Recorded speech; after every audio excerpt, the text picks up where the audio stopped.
हम शुरुआत कर रहे हैं आज ब्लैक एंड व्हाइट की उन तस्वीरों से जो चीख चीख कर ये बता रही हैं कि बांग्लादेश में हिंदू होना अब गुनाह हो गया है। ये तस्वीरें बांग्लादेश के भालुका इलाके से आई हैं, जहां हिंसक भीड़ ने एक हिंदू मजदूर की पीट पीट कर बेरहमी से हत्या कर दी। यही नहीं रुकी ये भीड़, मारने के बाद जश्न मना रही थी। उसके शव का पूरे इलाके में जुलूस निकाला गया, उस पर पत्थर मारे गए, उसे हाईवे के पास एक पेड़ से बांधकर आग लगा दी गई और इस सब के बाद भी इस हिंसक भीड़ का मन नहीं भरा। इस घटना के बाद इस भीड़ में शामिल लोगों ने 2 घंटे तक यानी 120 मिनट से ज्यादा वक्त तक सिर्फ जश्न मनाया। आसपास लगे लाउडस्पीकर्स पर यह घोषणा कराई गई कि भीड़ ने इस व्यक्ति से अपना बदला ले लिया, बाकी लोगों को भी इसकी मौत का जश्न मनाना चाहिए। यह सब कुछ इसलिए हुआ क्योंकि कुछ कट्टरपंथियों का आरोप था कि इस व्यक्ति ने पैगंबर मोहम्मद साहब का अपमान किया है। इस व्यक्ति का नाम दीपू चंद्र दास था, जो भालुका इलाके की एक गारमेंट फैक्ट्री में मजदूरी का काम करते थे।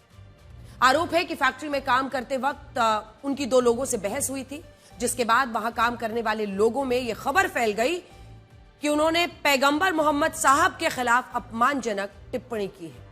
इस खबर के फैलते ही आसपास के इलाकों से लगभग 2000 लोग फैक्ट्री के बाहर इकट्ठा हो गए। इन लोगों ने यह कहा कि अगर दीपू चंद्र दास को उनके हवाले नहीं किया गया तो यह भीड़ फैक्ट्री पर हमला कर देगी। सबसे बड़ी बात यह है कि इस भीड़ में शामिल लोगों ने एक बार भी इन आरोपों की पुष्टि नहीं की।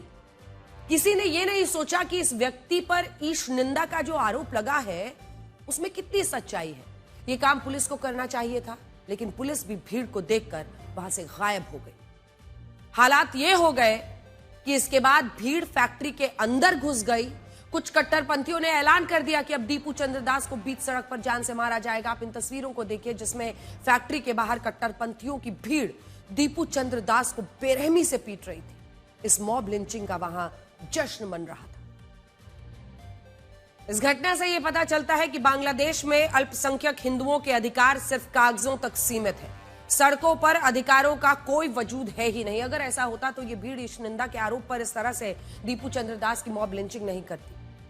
अगर वाकई ईश निंदा की थी तो फिर ट्रायल होता और कानूनी रूप से जो सजा मिलनी थी वो मिलनी चाहिए थी। लेकिन यहां तो मॉब लिंचिंग बहुत छोटा शब्द है।